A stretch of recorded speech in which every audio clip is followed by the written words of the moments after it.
Hey guys, it is Wednesday here at Witches of the Moon, and I am your hostess, Blythe. And this week's topic is about tips for getting out of a magical slump. Now, during my Q&A video, somebody had asked me about getting out of a spiritual slump, which I feel is different than a magical slump. So I am going to talk about just magic for the purpose of this video. So if you are in a magical slump, I'm going to assume that either you don't know which kind of a spell that you need to cast for your situation, or whatever you're doing is just not working. That is the thought process that I'm going to have. So first of all, have you given your spell enough time to work? Some spells are not instantaneous, especially if it's a bigger thing that you are working on, say moving house, or maybe getting a job, or getting into the right school, or things like that. And sometimes situations call for different parts or different aspects. There have been situations that I've, in my own personal life, where I've actually done 3 or 4 different things to get the end desired result, because that was just what I needed to do in order to get that. It's kind of like a puzzle. The result that you want is this big puzzle, but you need to use all the little bits and pieces to put it all together, to put the big picture together.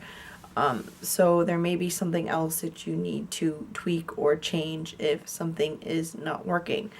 Another thing could be the energies that you're working with.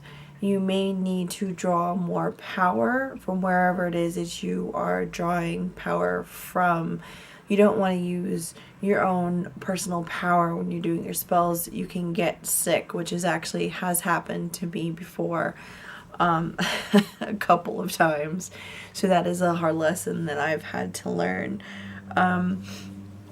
You also have to make sure that you're performing the right spell, which is kind of that bits and pieces thing, and that you are very specific with your intent and what you want. If you leave it too open, the universe is going to give it to you how it feels appropriate, and it may not be exactly what you want. But also, in the meantime, there's been many examples in my own personal life where there was an end result that I wanted. In my mind, I'm like, okay, this and this and this needs to happen for me to get here. But instead, it went like this, and I still got there. In the meantime, it just went a very roundabout way.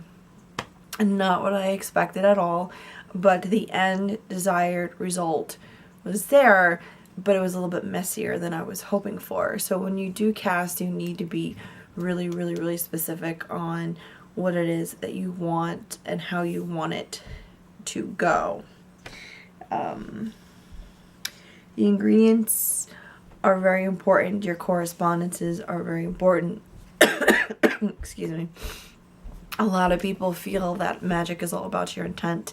Your intent is very important, but the things that you use are very important too, and it can add extra oomph to your spell to make it work properly and better and quicker and faster.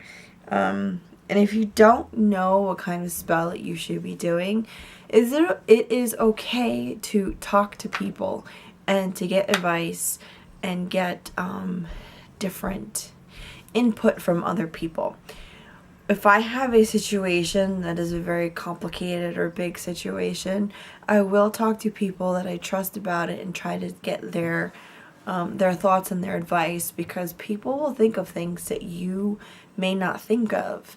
And at the same time, as you're talking to people and you're getting all this information, you do have to do what feels right to you. A lot of times, I'll have something in my head and I'll talk to a couple different people, and I may still do exactly what was in my head. I may incorporate what they told me. They may teach me something new or something that I can put away for another time in the future. And it is all a big learning process. Don't hesitate to talk to people that you trust to get some kind of advice. Now, if you go to somebody to do spell work for you, that is a little bit trickier. That is not something that I have actually done, and I don't do a lot of spell work for other people. I feel more comfortable just doing it for myself because I know what I need.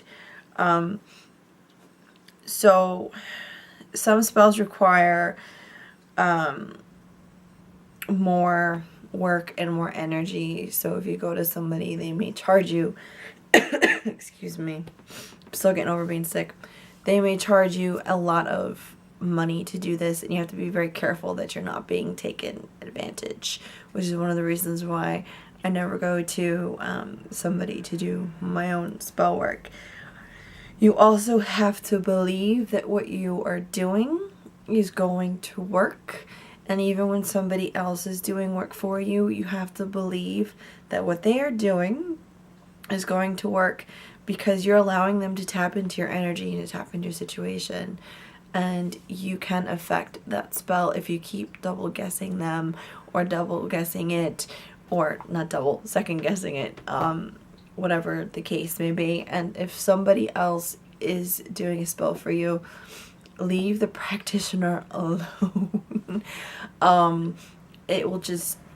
It will irritate everything. Some spells happen very quickly and some take time.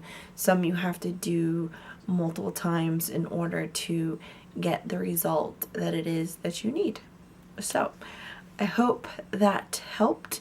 And if anybody has any questions, feel free to ask, or just leave me a comment in the description bar, in the comment section rather. And if you I was doing so well.